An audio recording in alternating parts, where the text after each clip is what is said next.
पैसे इकट्ठा करके एक सोने का हार खरीद लिया। घर में पिद्दी किशोर और पिद्दी 2 भाई बहन थे। पिद्दी बहुत खर्चीले स्वभाव की थी। वो जितना कमाती अपने ऐशो आराम में पैसे उड़ा दिया करती। लेकिन किशोर समझदार था, घर को साथ लेकर चलना जानता था। अपनी बहन की जितना कमाता तो नहीं था, लेकिन फिर भी वो किसी तरह घर का खर्च चला लेता था। एक दिन पिद्दी किशोर से कहती है, किशोर, तुम थोड़ा ज्यादा क्यों नहीं कमाते? मेरे दोस्त रोज मेरा मजाक उड़ाते हैं। अरे बहन, मैं कोशिश तो कर रहा हूँ। अच्छा सुनो, अगले महीने रक्षाबंधन है, मुझे सोने का हार चाहिए, इससे कम कुछ भी ना लूंगी। अरे दिला दूंगा बहन। किशोर को पूरी रात नींद नहीं आती। उसके दिमाग में बस ये चल रहा था कि उसकी माली हालत इतनी बिगड़ चुकी है, अब वो सोने का हार कहां से लाएगा। अगले दिन किशोर सुबह सुबह घर से ये बोलकर निकल गया कि पिद्दी, मैं गांव से बाहर जा रहा हूँ, कुछ दिन घर नहीं आऊंगा। किशोर ने अपने काम के साथ साथ फेरी में कपड़े बेचने भी शुरू कर दिए, जिससे वो ज्यादा से ज्यादा पैसे कमा सके। रात में वो एक बिल्डिंग की चौकीदारी भी करने लगा। अपने काम से थोड़ा बहुत समय निकालकर बस कुछ घंटे की नींद ले पाता था। और कब वो कुछ दिन 1 महीने में बदल गए और रक्षाबंधन भी आ गया, पता ही नहीं चला। लेकिन किशोर अभी तक घर वापस नहीं लौटा। जहां वो काम करता था, पिद्दी के नाम का गुल्लक रखा हुआ था। किशोर ने उस गुल्लक को फोड़ा और सारे पैसे इकट्ठा करके एक सोने का हार खरीद लिया। घर में पिद्दी किशोर का इंतजार कर रही थी। तभी किशोर आता है। कहाँ चले गए थे? 4 दिन का कहा था और 1 महीने से पता नहीं कहाँ गायब हो गए थे। मैंने बस एक हार मांगा था और तुमने तो घर ही छोड़ दिया। अरे मुझे थोड़ा काम मिल गया था। कुछ नहीं, सब समझती हूँ, बहाने थे तुम्हारे। अपनी बहन के लिए इतना भी नहीं कर सकते, कैसे भाई हो? चलो यहाँ बैठो, राखी बांधती हूँ। पिद्दी ने किशोर को राखी बांधी। वैसे ही किशोर ने अपनी बहन के हाथ में सोने का हार रख दिया। उसकी खुशी का कोई ठिकाना नहीं था। वो मिठाई खिलाए बिना ही नेकलेस लेकर चली गई और शीशे के सामने अपने गले में हार रखकर देखने लगी।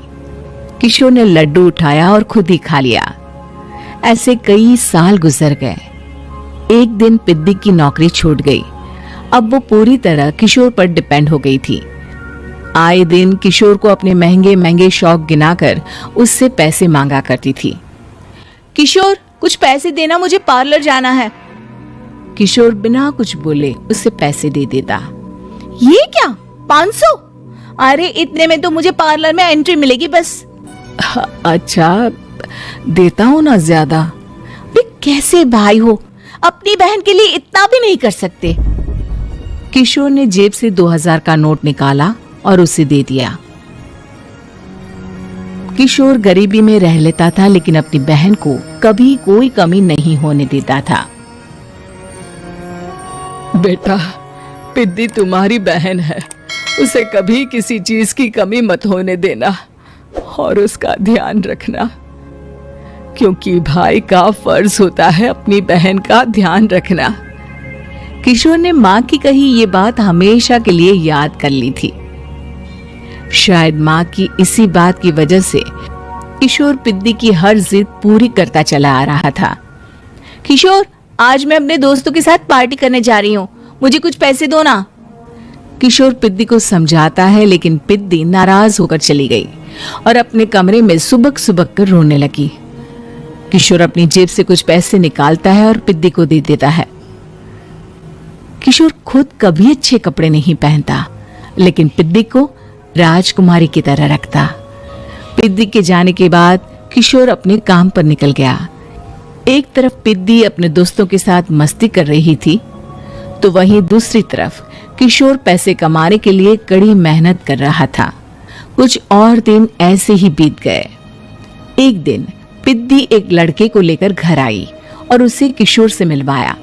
किशोर, मुझे इस लड़के से शादी करनी है, लेकिन इनके मम्मी पापा बोल रहे हैं कि उनको दहेज में एक कार चाहिए, तभी वो मेरा और पंकज का रिश्ता कबूल करेंगे। लेकिन बहन, कार खरीदना कोई सब्जी खरीदने के बराबर तो नहीं है। अरे कैसे भाई हो तुम? अपनी बहन के लिए इतना नहीं कर सकते? देखो, मैं ज्यादा इंतजार नहीं कर सकती। तुम्हें 1 साल में मेरे लिए कार खरीदनी ही होगी। अच्छा पंकज, एक काम करो, कल तुम अपने माता पिता को घर बुला लो, मैं उनसे तुम्हारे और पिद्दी के रिश्ते की बात कर लेता हूँ। अगले दिन किशोर के छोटे से घर में पंकज और उसके माता पिता आते हैं। बेटा, तुम्हारी बहन ने हमारी शर्त तो बता ही दी होगी। जी बेटा, तुम तो इतने छोटे घर में रहते हो, दहेज कहाँ से लाओगे? मैं अपनी बहन की खुशी के लिए सब कुछ कर सकता हूँ। पंकज और पिद्दी का रिश्ता तय हो जाता है। किशोर अब अपनी क्षमता से 4 गुना ज्यादा काम करने लगता है। सुबह सबके घरों में न्यूज़पेपर फेंकता, दिन में मजदूरी करता और रात में चौकीदारी करता। खूब मेहनत करके किशोर ने अपनी बहन की शादी के लिए पैसे जुटा लिए।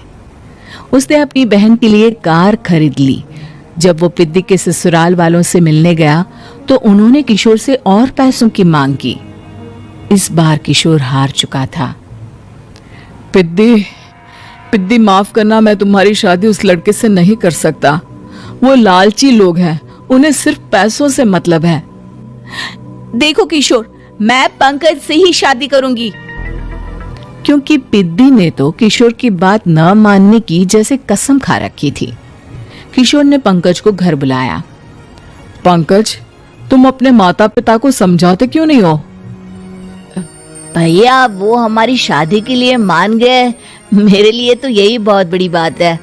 हम एक काम कर सकते हैं, दहेज की रकम में से कुछ पैसे मैं आपको दे देता हूँ। अरे लेकिन समाज वाले क्या कहेंगे? अरे जब दुनिया को पता चलेगा तब ना। अच्छा, कुछ पैसे मैं अपने मालिक से कर्ज में ले लेता हूँ।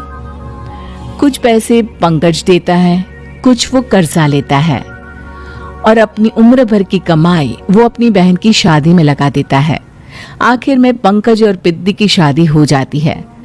पिद्दी की विदाई के बाद किशोर बिल्कुल अकेला पड़ जाता है। अब उसका कमाने में भी मन नहीं लगता। उधारी वाले रोज घर में आकर बैठ जाते हैं। अरे किशोर, अब तो पिद्दी की शादी को 5 साल हो गए, अब तो हमारा पैसा लौटा दो। चाचा, पिद्दी के जाने के बाद किसी भी काम में मन नहीं लगता। अरे तो हमारा पैसा कैसे वापस मिलेगा? जी, कुछ करता हूं मैं। किशोर के ऊपर बहुत सा कर्जा चढ़ गया था, इसलिए उसने तय किया कि वो ये घर बेचकर सबके पैसे लौटा देगा। अगली सुबह शहर के किसी साहूकार को उसने अपना घर बेच दिया और सबके पैसे लौटा के वो गांव छोड़कर चला गया। पिद्दी ने शादी के बाद कभी अपने भाई का हाल तक नहीं पूछा। किशोर को फर्क नहीं पड़ता था, बस ससुराल में उसकी बहन खुश है ये जानकर उसे खुद की खुशी मिलती थी और ये सोचकर कि उसने माँ से किया हुआ वादा पूरा